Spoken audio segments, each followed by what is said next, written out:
Reka tubashimire kandi tubahe ikaze mwe mukurikira amakuru n'ibiganiro tubagezeho gatanu kuri gatanu, mwe mudukurikira muri hirya no hino hatandukanye tubahaye ikaze mu makuru yacu kandi twizere ko mumeze neza. Twuze cyane rero, reka tunyarukire muri Repubulika Iharanira Demokarasi ya Kongo, abariho duhera amakuru yacu. Tuyahereye rero muri Repubulika Iharanira Demokarasi ya Kongo. Ubu ngubu biri kuvugwa ko Christophe Rutundura yaba nyine cyangwa se atari kurebana neza cyangwa se atari kuvuga neza uwahoze ari perezida wa Kongo Joseph Kabila. Mu yandi makuru kandi turababwira ko muri Repubulika Iharanira Demokarasi ya Kongo hatangajwe ko haba hagiye gutangizwa operation yiswe Pantaine Noire ngo izajya igenzura intara zose. Mu kanya rero turabagezaho amakuru yacu ku buryo burambuye. Wowe ukurikira amakuru ku muyoboro wacu wa YouTube wa Rwanda Top News, tugaha ikaze amakuru yacu kandi twizere ko umeze neza. Rero reka tunyarukire muri Kongo, n'ubundi abariho duhera amakuru yacu. Muri Kongo mu gihe gishize humvikanye amakuru ari kuvuga ko Joseph Kabila yaba yahunze igihugu ngo kuko yashinjwaga ko yaba akorana n'ihuriro rya Alliance Fleuve Congo ndetse n'umutwe wa M23 guhungabanya umutekano mu burasirazuba bw'iki gihugu. Nk'uko ro byatangajwe kuri ubu, biri kuvuga ko nyine Repubulika Iharanira Demokarasi ya Kongo itari kurebana cyangwa se itari kuvuga neza Joseph Kabila kubera M23. Nk'uko byatangajwe rero, biri gutangazwa ko doko nyine Minisitiri w'Ububanyi n'Amahanga wa Repubulika Iharanira Demokarasi ya Kongo Christophe Rutundura bivuga ko yijunditse Joseph Kabila ndetse wayoboye iki gihugu, anamushinja gukorana n'umutwe witwaje intwaro wa M23 ndetse n'ihuriro rya Alliance Fleuve Congo ndetse bona guverinoma ya Kenya. Nk'uko yabitangaje rero, nyuma rero yaho batatu bari bariye abanyamuryango b'ishyaka PPRD rya Joseph Kabila binjiye mu ihuriro ry'imitwe ya politike n'iya gisirikare AFC irwanya ubutegetsi bwa Tshisekedi. Umunyamabanga mukuru wa UDPS iri ku butegetsi Auguste Kabuya yatangaje ko ngo Kabila yashinze PPRD ngo akorana n'abanzi cyangwa se nakorana na M23 ndetse n'ihuriro rya AFC. Nk'uko yabitangajwe bivuga ko kuri ubu Kabuya yavuze ko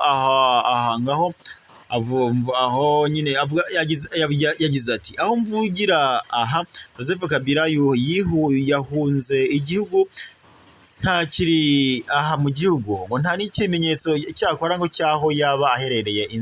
Inzego zishinzwe abinjira n'abasohoka zishobora ngo kubona bivuga ko yagiye mu ibanga kuko ngo ari we uri inyuma y'intambara ngo yongeye kubura mu burasirazuba bw'iki gihugu. Ngo nyine ibyo we ngo ari avuga ko ari byo ngo nari nsanze mbize, niko nyine yatangaje uyu Christophe Rutundura mu kiganiro rero n'umunyamakuru Marc Parelman wa France 24 kuri uyu wa mbere Mata 2024. Minisitiri w'Ububanyi n'Amahanga Christophe Rutundura yatangaje ko AFC ari ihuriro rishyigikiwe n'ibihugu birimo Kenya.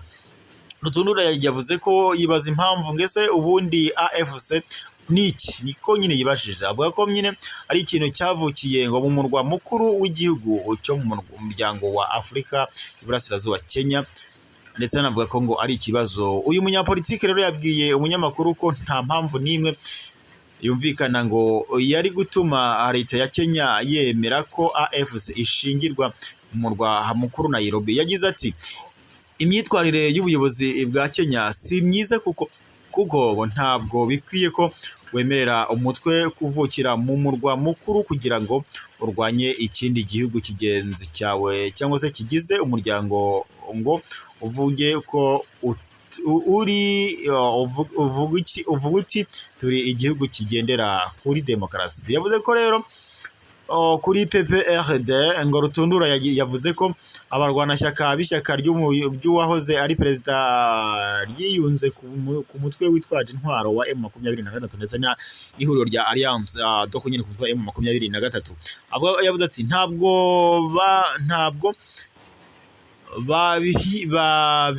babihishe, barabivuze, ndavuga bamwe si bose.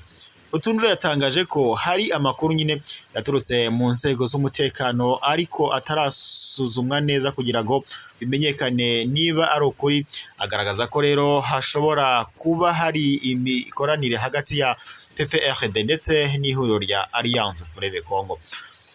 Yaburiye kandi Kabila ngo nk'umuyobozi w'icyubahiro wa PPRD amumenyesha ko ngo niba iri shyaka ryifatanya n'ihuriro n'iri huriro ngo yaba akwiye kumenya ko Repubulika Iharanira Demokarasi ya Kongo ifite amategeko ngo yamuhana. Yavuze ko yaba ari Kabila cyangwa undi munyekongo wese akwiye kumenya ko kwifatanya na AFC ikorana n'umutwe wa M23 ari ubugambanyi. Muri Kongo rero hari itegeko ribuhana yaba ari uwabaye perezida cyangwa undi wese riramureba, niko yatangaje. Rero kuri ubu umuvugizi wa Kabila Barbara Nzimbi yatangaje ko gushinja ibyaha umuntu utavuga rumwe n'ubutegetsi ari rimwe mu mayeri ngo UDPS doko nyine ari amayeri ya UDPS yo kumuharabika.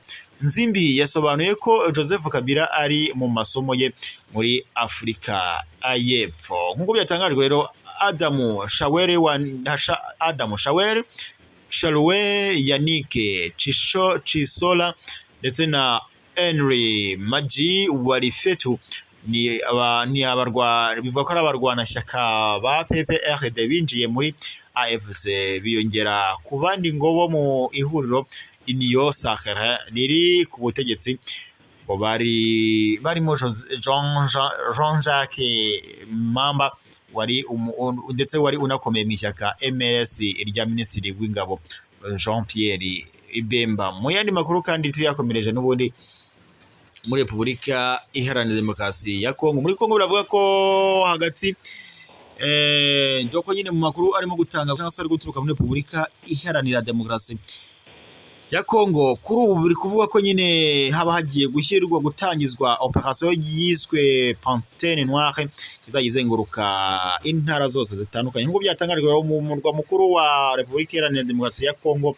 Kinshasa, ngo haba hagiye gutangizwa operation yiswe Panthère Noire yo kwikiza abajura ndetse ngo na bamwe mu batavuga rumwe n'ubutegetsi. Amakuru rero atangazwa n'igipolisi cyo muri iki gihugu niko avuga ko nyine iyi operation itazagarukira gusa Kinshasa, ahubwo ko izakomereza no mu ntara mu gihugu hose, ngo mu guhiga bukware ngo abayoboke cyangwa se abayogoje iyi mijyi ngo itandukanye. Byatangajwe na komiseri mukuru w'igipolisi gikorera i Kinshasa, aho yavuze ko kugeza ubu ubwicanyi bwamaze gufata indi ntera ndetse ko ngo abaturage bahahamutse.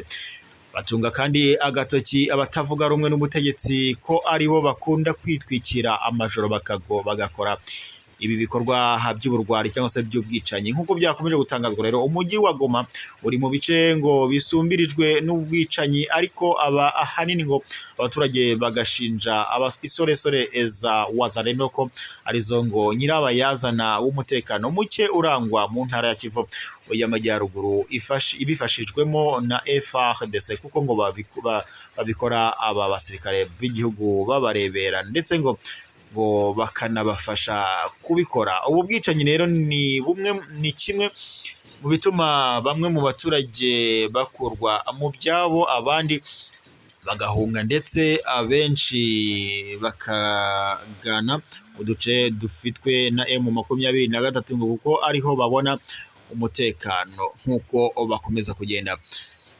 babitangaza cyangwa se babivuga. Ni amakuru yakomeje kugenda atangazwa n'ubundi muri Kongo, bivugwa ko umutwe witwaje intwaro wa Wazalendo ukomeje ugenda wica abaturage, aho bamwe ubica abandi ukabasahura, bityo bakava mu bikorwa byabo bagahungira ahari umutekano. Ni mu gihe kandi perezida w'iki gihugu Antoine Felix Tshisekedi we ngo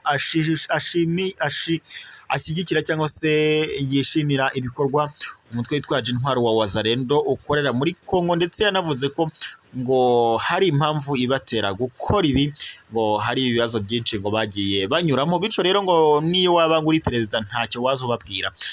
bityo rero umutwe wa Wazalendo uhangayikishije abaturage b'abanyekongo kuko bakomeje kubura umutekano ndetse bagahunga bava mu byabo abandi nabo bakicwa.